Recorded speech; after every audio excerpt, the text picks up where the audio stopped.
The diner was nearly empty that Tuesday morning. A faint hum of the coffee machine, the smell of pancakes, and the rhythm of rain tapping on the windows, that's what Emily Harper remembered most. She was 24, exhausted, and running on her third cup of cheap coffee when she noticed the boy outside. He couldn't have been more than 10. Wet hoodie, no shoes, holding a cardboard sign that said, "Just need food." Emily's shift at Marley's diner had just started. It wasn't glamorous. Chipped plates, a flickering neon sign, and tips so small they felt like loose change for survival. Rent was late again, and her car had broken down last week. But none of that stopped her from glancing at the boy every few minutes. She told herself she wouldn't get involved. "You can't save everyone, Em," her co-worker Jasmine always said. But as the boy sat there, shivering beneath the awning, something inside her cracked. A customer waved her over, a man in his 40s, navy suit, expensive watch, laptop open. He was polite, quiet, and barely looked up when she took his order. She smiled anyway, the same automatic smile she gave everyone who looked like they didn't need it. When the man left, he dropped a $20 bill under the coffee cup. Emily froze for a second, staring at it like it was something unreal. $20, that was almost half her groceries for the week. But when she looked up and saw the boy still sitting outside, drenched and trembling, the decision came faster than thought. She grabbed the bill, stuffed it in her apron, and walked out into the rain. The boy looked startled when she knelt in front of him. "Hey," she said softly, holding out the bill. "Here. Get something warm to eat, okay?" He blinked, unsure if she was serious. "For me?" Emily smiled. "For you." He took it slowly, as if afraid she'd change her mind. "Thank you, ma'am," he whispered. His voice cracked on the word thank. She watched him run across the street to the small bakery, his thin arms wrapped around himself. He disappeared inside, and she went back to her shift, soaked and strangely lighter. But later that night, when she closed up the diner, the memory returned. The boy's face, the way he looked at the money like it was hope itself. For some reason, she couldn't shake it. That $20 wasn't charity. It was something else, a quiet rebellion against the world that had given her so little to give. A week later, she'd almost forgotten about it. The diner was busier than usual, full of chatter and the smell of bacon. She was refilling a coffee cup when the door opened, and everything stopped. The same man from last week walked in. The one who'd left the 20. But this time, he wasn't alone. A black car was parked outside. A driver stood by the door. The man's suit looked even sharper under the morning light, and beside him was the same boy, clean, wearing new clothes, holding a brown paper bag. Emily's heart skipped. The man looked directly at her. "You're Emily Harper?" She nodded slowly, her voice catching. "Yes, sir." He smiled, a small, knowing smile that sent a ripple through the quiet diner. "Then I believe you're the reason my son had his first hot meal in months." Emily's world tilted. "Your son?" The man stepped closer, his voice soft but steady. "Yes. I think we have something to talk about." Emily stood frozen behind the counter, her hands still gripping the coffee pot as if the warmth could steady her heart. The boy, the same one she had seen trembling in the rain a week ago, was now standing beside the suited man, clean, calm, and holding a sandwich bag from the bakery across the street. His eyes found hers immediately, and he smiled, small, shy, but full of memory. The diner had gone quiet. Even Jasmine, her co-worker, stopped wiping the counter. Emily set the coffee pot down slowly. "You're his father?" she asked. The man nodded once. "My name is Daniel Carter." His voice carried the confidence of someone used to boardrooms and attention, but his tone was gentle, almost apologetic.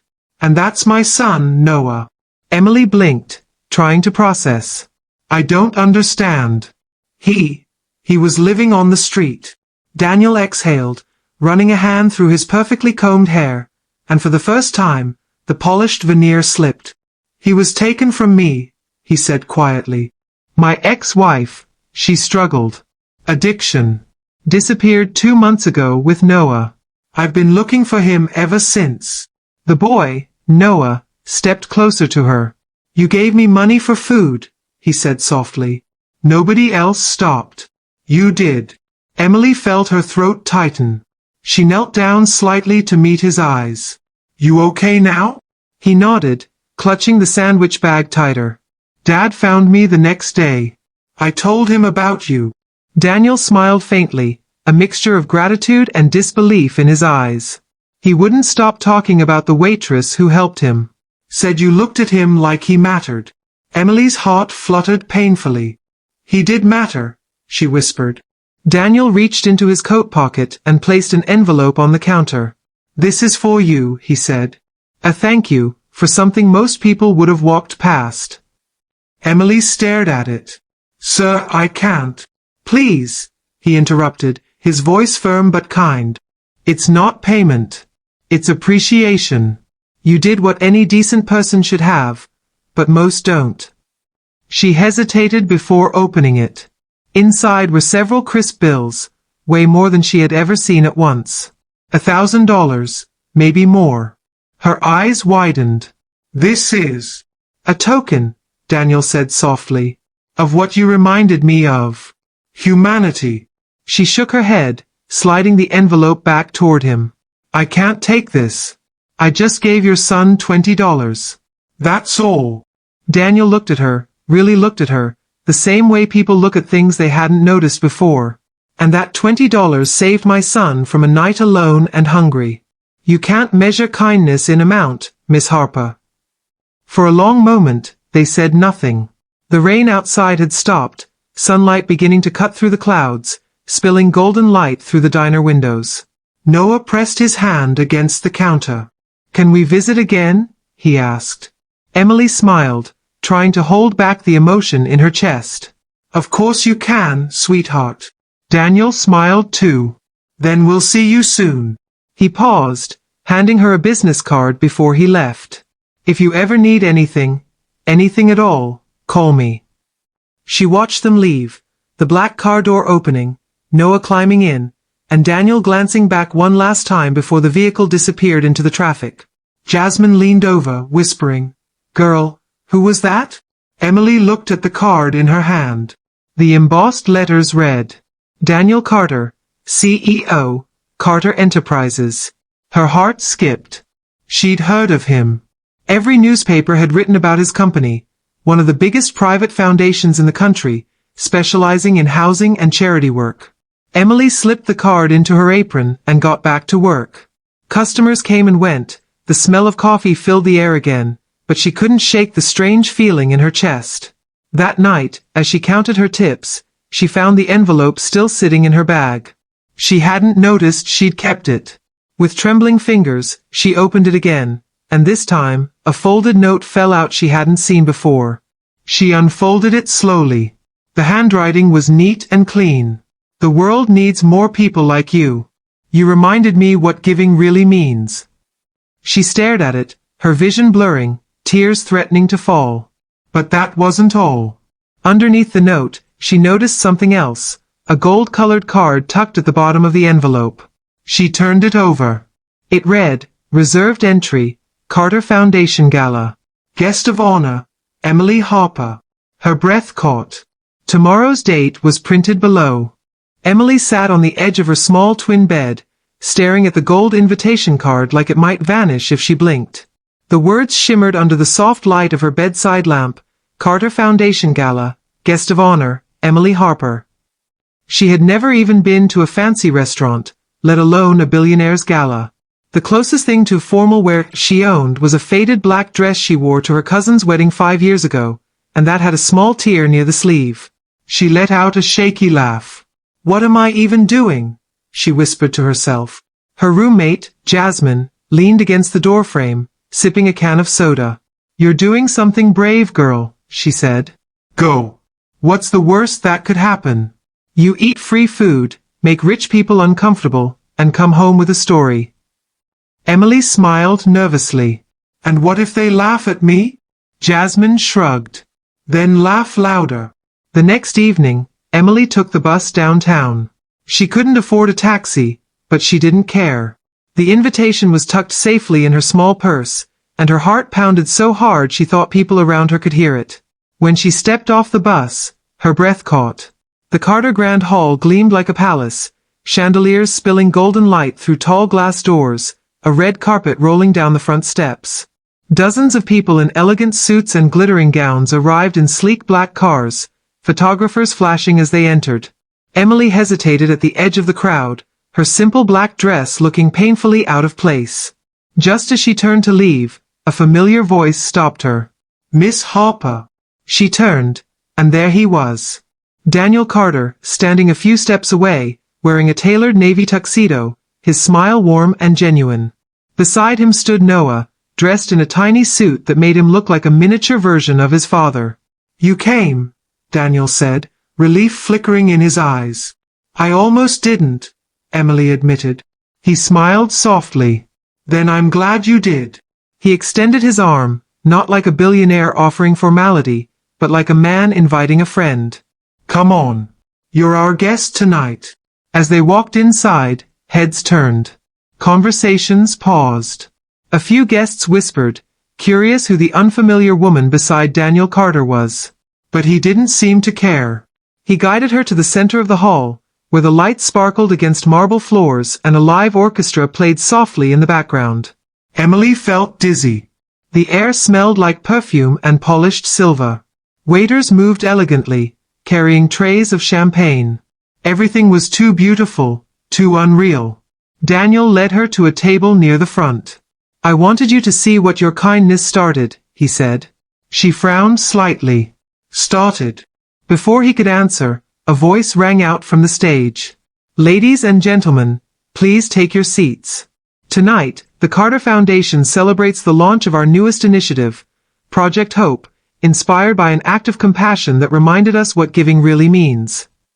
Daniel glanced at Emily with a small smile. "That's you." Her breath caught. The host continued, "When a struggling waitress gave her only tip to a hungry child, she didn't just feed him. She restored faith in all of us. And tonight, we honor her for that." The spotlight shifted. Emily froze as every face in the room turned toward her. Her heart hammered against her ribs. "Miss Emily Harper," the host said warmly, "will you please join us on stage?" She shook her head instinctively. No, I can't." Daniel placed a gentle hand on her shoulder.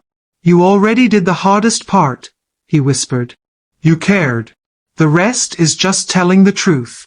Her legs felt like air as she walked toward the stage, the sound of applause rising around her.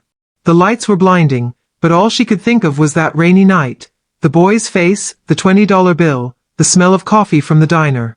The host handed her the microphone. "Would you like to say a few words?" Emily's hands trembled. She looked out at the crowd, hundreds of eyes watching her, and swallowed hard. I'm not used to rooms like this," she began, her voice soft but clear. "I don't have much. I'm not a doctor or a businesswoman or someone who can write big checks. I just saw a kid who was cold and hungry, and I did what I wish someone would have done for me." The room went silent. Even the orchestra stopped. "I think people forget how big small things are," she continued. "How one meal, one word, one look, can make someone feel like they matter. I didn't do it to be thanked. I did it because it hurt not to." Her voice cracked on the last sentence, and for a moment, the entire hall held its breath. Then, applause. Real, thunderous applause. Not the polite kind. The kind that comes from the chest. Emily felt tears sting her eyes as Daniel stepped beside her and gently took the microphone. "Miss Harper reminds us that kindness doesn't belong to the rich. It belongs to the willing." He turned to her, his expression warm. "And with that, I'd like to announce that Emily Harper will be joining the Carter Foundation as our new community outreach ambassador, to bring the same compassion to every city we help." The crowd erupted again. Emily's mouth fell open. "Wait, what?" Daniel smiled. "You didn't just give my son $20, Emily. You gave me back my purpose." Tears finally spilled down her cheeks. For the first time in years, She didn't feel invisible. Emily sat on the edge of her small twin bed. Emily felt like staring at the gold someone else's life, like it might vanish. Her picture was in newspapers. The words shared online with headlines like bedside Waitress turns hero Carter Foundation simple act of kindness. Guest of honor. Emily Reporters called the diner. She had never even been to a fancy restaurant, and her phone buzzed, let alone a billionaire's gala. At first, the closest thing to formal wear that she owned was a faded black dress she'd ever worn to her cousin's wedding 5 years ago. She just wanted to pay her rent, and that had a small tear near the sleeve. But Daniel Carter made sure she wasn't alone in it. What am I even doing? When she showed up at the Carter Foundation headquarters for the first time, Jasmine, she felt that same nervous flutter she'd felt walking into the gala. Soda. The building stretched tall and glassy. Sunlight spilling through the entrance. What's the worst that could happen? People moved with purpose. Eat free food, talking about housing projects, uncomfortable scholarships, and come home with a story. Food programs.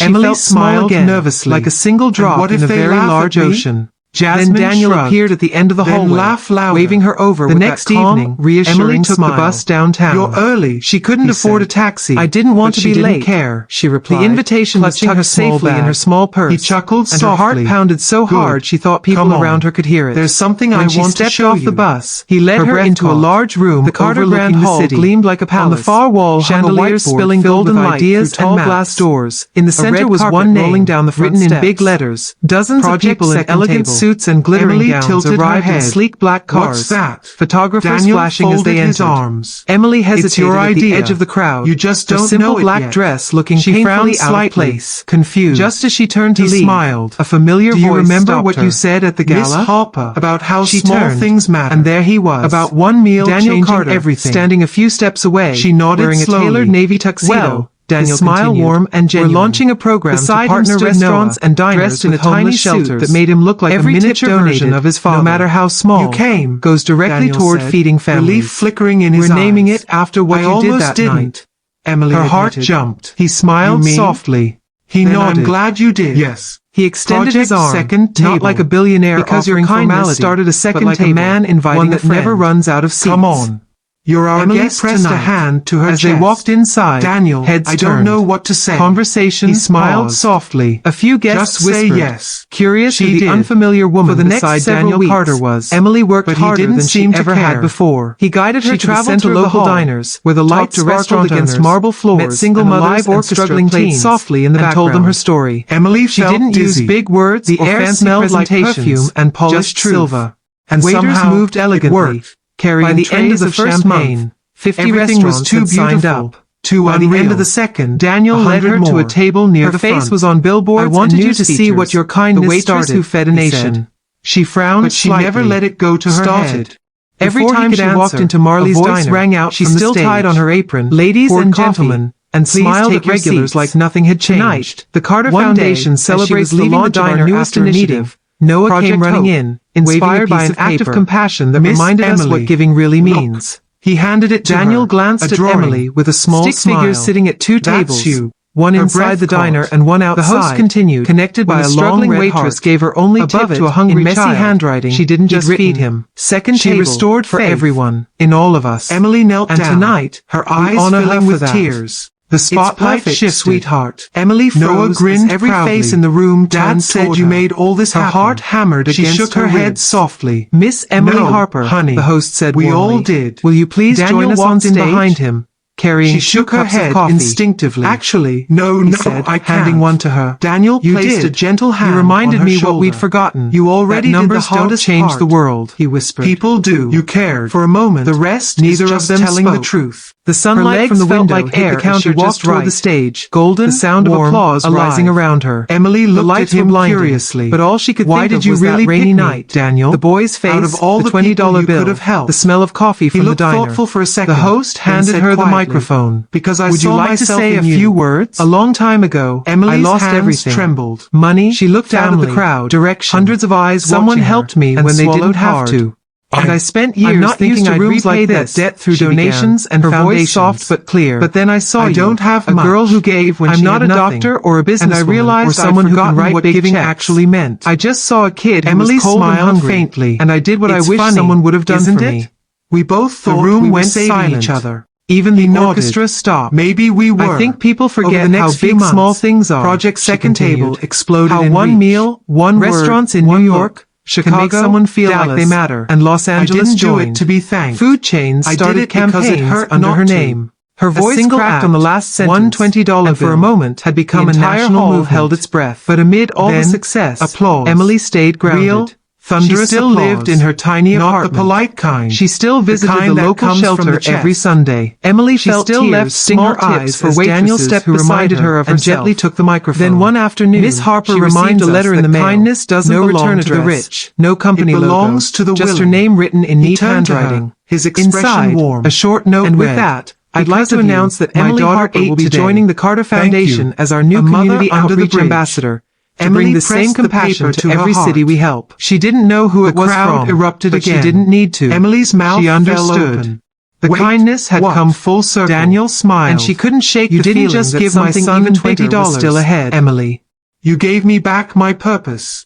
Tears finally spilled down her cheeks. For the first time in years, she didn't feel invisible. 6 months later, the city was alive with sunlight and spring air, and yet Emily Harper's world felt quieter than ever, not empty, but full in a way that only comes when life finally makes sense. Project Second Table had grown into a national movement. News anchors called her the Heart of Hope, restaurants had her photo framed on their walls, and Daniel Carter had become both her mentor and her closest friend. But fame wasn't what filled her heart, it was seeing families eat together again, hearing children laugh in shelters, and watching kindness ripple farther than she ever imagined. Still, there was something missing. Something she couldn't quite name. That feeling followed her one rainy evening when she stopped by an underpass on the edge of town, the same one where she had once met Noah, cold and alone in the storm. Now, volunteers in bright jackets handed out hot meals and blankets. One of them waved when they saw her. Miss Harper. We're serving 200 tonight. Can you believe it? She smiled, rain dripping from her coat. That's the best thing I've heard all week. As she walked toward the tables, she noticed a small figure sitting apart from the crowd, a young girl, maybe 8 or 9, shivering under a broken umbrella. The sight hit Emily hard. She walked over slowly. Hey, sweetheart. You okay? The girl looked up, startled. I'm fine, she said softly. Just waiting for my mom.